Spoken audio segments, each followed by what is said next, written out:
everybody, Laura here. So glad you're joining me today. I've got a colorful geometric project using probably one of my most favorite Altenew stamp sets of all time, Sohcahtoa. Every time I flip through my Altenew stamps, I always come back to Sohcahtoa. I just love the triangles. I never get tired of the amazing geometric patterns you can make with it. I'm also going to give a shout out to the ink chart. If you haven't downloaded this and printed it out, it's free.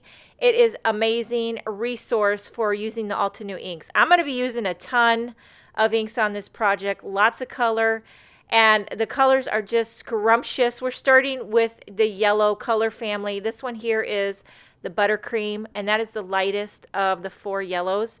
So I'm using one of the medium triangles. Now, I tested this out before I created the video because I'm like a mad scientist, and I did it a couple times using just an acrylic block, which does go faster.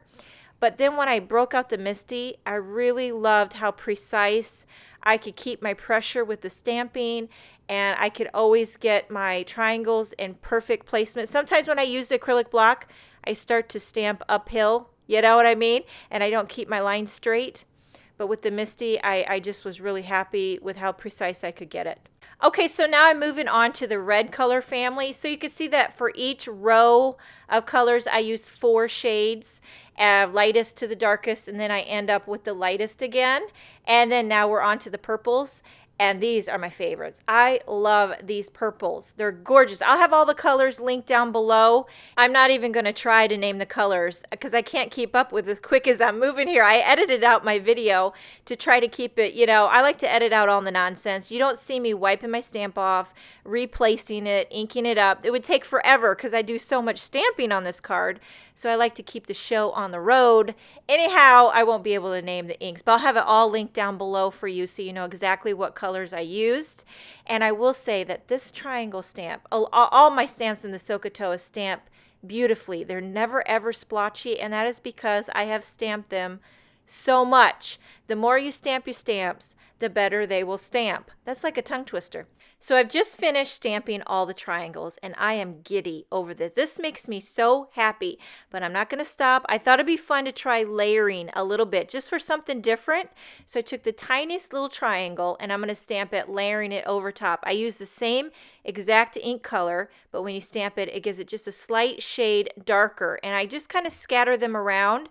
I didn't want them to all be exactly the same, so I scatter a few of the tiniest ones, and then I go in with the little bit bigger triangle and do a few of those here and there.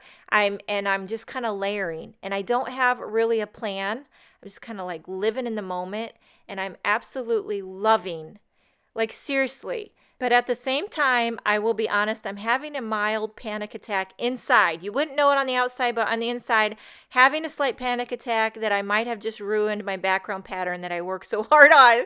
Because, you know, when you're testing out layering these triangles over top of the triangles, you know, you don't know if it's going to work, and you're just going with it. So it's like exhilarating, but it's also very scary at the same time. Who knew card making could be so risky?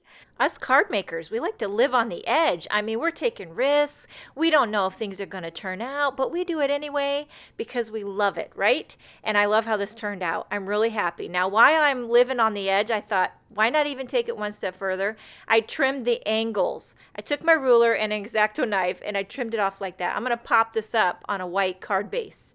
Yes, because I'm living on the edge. Now I'm going to emboss a sentiment. This is from that little mini Celebrate stamp set. You can see it right there. I'm embossing a congratulations sentiment in white on a little strip of black. I felt like this colorful geometric pattern was pretty fitting for a congratulations card. I also think it would be fabulous for a birthday. It really could be masculine and feminine. It's clean, it's modern. You could change the colors if you want to, you know, switch it up for whatever you like. These are just some of my favorites. Really happy. I toyed around with the idea of adding some sequins, but then I decided not to do it. I didn't want to distract from the awesome color layering of the triangles and all that jazz. Hope you enjoyed the video. Thank you so much for joining me, and have a wonderful day. I will see you next time.